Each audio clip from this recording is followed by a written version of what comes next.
আপনাদেরও ভালো লাগবে। একটা চোরকে ছাড়া হবে না, কোন চোরকে ছাড়া হবে না।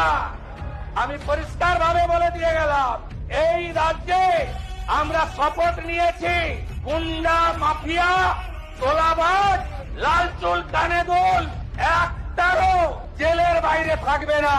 শুধু তাই নয়, এই সেশনে বিল আসছে আমার দপ্তর, স্বরাষ্ট্র দপ্তর। অনেকেই ভাবছেন 2 মাস থাকলাম তারপরে আইনি লড়াই করে জামিনে বেরিয়ে এলাম। এই সেশনে বিয়ে কমিটি অনুমোদন দিলে শেষ দিনে বিল আসছে, সম্পত্তিও বাজেয়াপ্ত করব, সম্পত্তি বাজেয়াপ্ত করব, সম্পত্তি অকশন করব। ওই আমতলা হরিশ মুখার্জি, হরিশ চ্যাটার্জি রোডের ওই প্রাসাদ গুলোতে, কলকাতার রাস্তায় রাত্রিবেলা ফ্লাইওভারের নিচে যারা থাকে তাদেরকে রাখাবো।